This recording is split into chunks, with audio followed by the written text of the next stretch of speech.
गजाननं भूतगणाधिसेवितं कपित्थजम्बोफलचारभक्षणम् उमासुतं शोकविनाशकारकं नमामि विघ्नेश्वरपादपङ्कजं।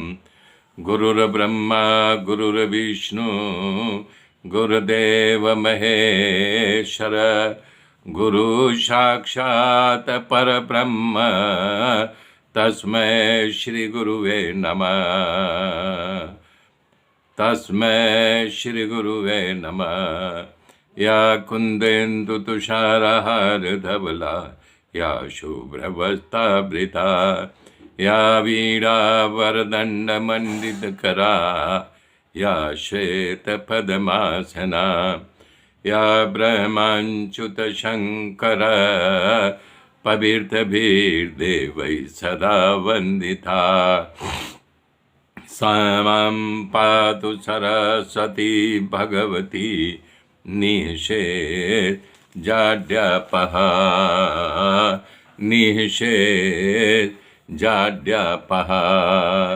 एतन्मतं समातिष्ठ परमेण समाधिना भवान् कल्प विकल्पेषु न विमोहयति कहिंचित्।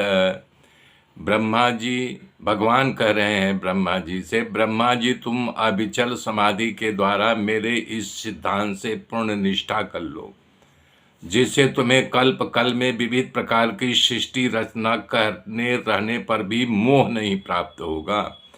भगवान कह रहे हैं जब कुछ नहीं था तब भी मैं था, विद्यमान था, अब भी हूँ।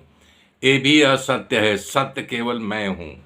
जब सृष्टि नहीं रहेगी तब भी मेरा विनाश नहीं होगा। मैं त्रिकाल बाधित हूँ, मेरा कभी विनाश होता ही नहीं।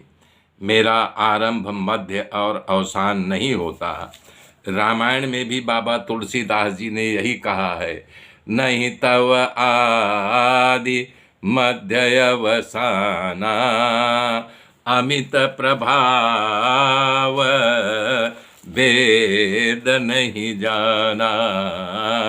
जय राम सिया राम, जय जय राम। श्रीमद् भागवत स्वयं भगवान नारायण ब्रह्मा जी से कहा है। भगवान कह रहे हैं ब्रह्मा जी जय राम सिया राम, जय जय राम। श्रीमद् भागवत स्वयं भगवान नारायण ब्रह्मा जी से कहा है। भगवान कह रहे हैं ब्रह्मा जी जो वस्तु वास्तविक नहीं तो जो दिखाई दे रही है और जो नहीं दिखती है फिर भी वो वास्तविक है, सब हमारी माया है। मतलब संसार दिखाई दे रहा है, जो लोग संसार में जी रहे हैं, रोज क्रिया करते हैं, काल चक्र घूम रहा है। ये सब दिखाई देने वाली वस्तु नाशवंत है, अनित्य है। जो दिख रहा है और जो नहीं दिख रहा है वो सब की सब मेरी माया है। इस संसार में मेरे सिवा कुछ नहीं है। आत्मा का तात्विक रूप जानने से केवल इतना ही जानने की जरूरत है। भगवान ने कहा है ब्रह्मा जी तुम हमारे सिद्धांत में निष्ठा रखो, जिससे अनेक कल्प अनेक प्रकार की सृष्टि की रचना करोगे, तुम्हें मोह नहीं होगा, कर्तापन का अभिमान नहीं होगा। इतना कहकर भगवान अदृश्य हो गए। ब्रह्मा जी परमात्मा के इस रूप को बहुत देर तक ध्यानास्ति करते रहे। तब इसके बाद 10 विध सृष्टि की रचना की ब्रह्मा जी ने।